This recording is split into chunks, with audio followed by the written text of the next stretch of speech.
بسم الله الرحمن الرحيم. النهاردة هنعمل وصفة لتنظيف الرئتين والسعال. الوصفة هتتكون من ورق اللوري وليمون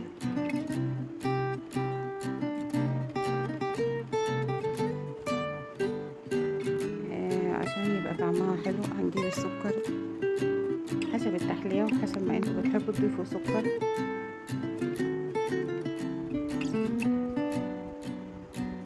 وكمان هي علشان تحفظ المادة اللي احنا هنعملها، ان احنا هنكرملها ونحطها على البوتاجاز لحد ما لونها يصفر.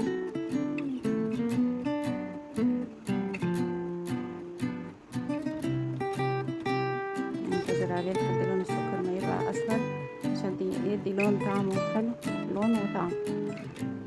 نضيف المية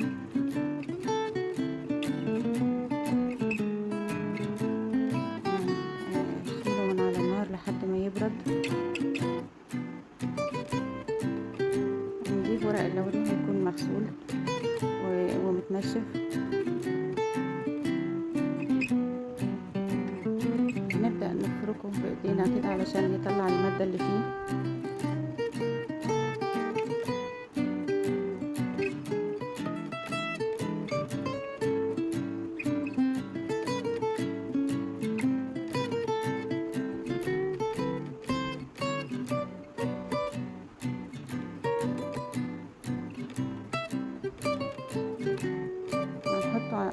نضيف عليه ميه ونحطه على النار،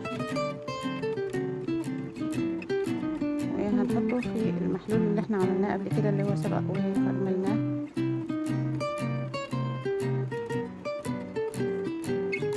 هنتركه على النار لمدة 15 دقيقة.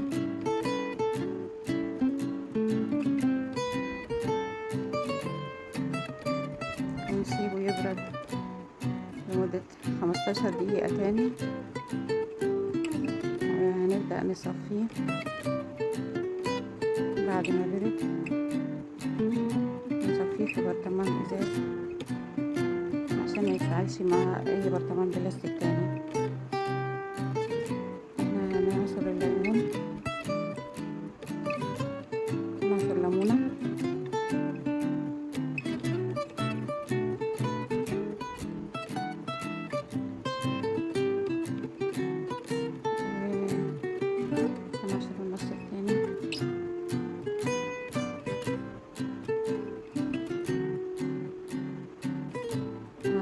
عصير الليمون. هنضيفه للمحلول اللي احنا عملناها قبل كده اللي هو السكر المتكرمل وورق اللوري اللي مغلي فيه لمدة 15 دقيقة بس يكون برد. بعد كده هنجيب مية وهنحط فيها كربونات الصوديوم او اللي هو البيكنج باودر صودا. ده يعتبر كمطهر علشان نغسل فيه ليمونة. نغسلها كويس، ندوب الصودا كويس. بعد كده نغسل الليمونة فيها.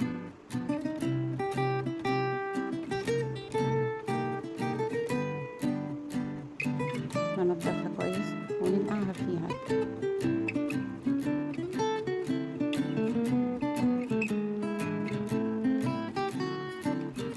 بحيث تكون نظيفة جدا ومطهرة جدا.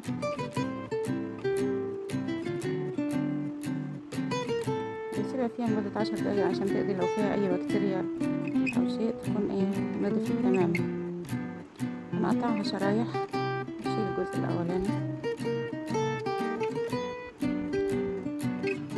نقطعها شرايح رقيقة جدا.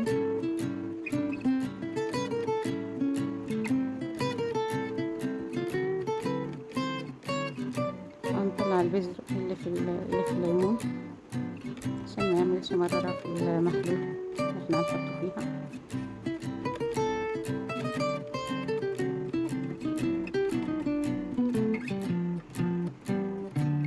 بس كده جاهز شرايح الليمون علشان نحطها في البرطمان الازاز اللي احنا عملنا فيه المحلول اللي قبل كده، اللي عملناه قبل كده.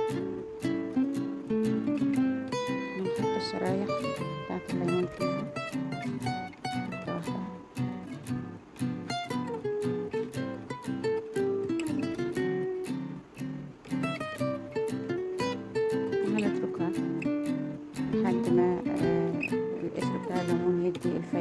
بتاعته والليمونة كلها. هناخد منه 3 مرات في اليوم، معلقة قبل الأكل 3 مرات في اليوم. بجد مشروب رائع رائع لتنظيف الرئتين ولعلاج السعال. هتجربوه وهتدعولي. ده شكل البرطمان بعد ما حطينا فيه شرايح الليمون لمدة.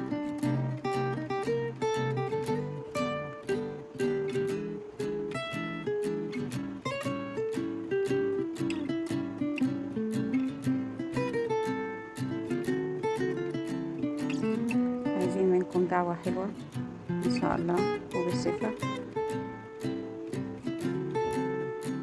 وما تنسوش تحطوا لي لايك وكومنت واشتراك في القناة.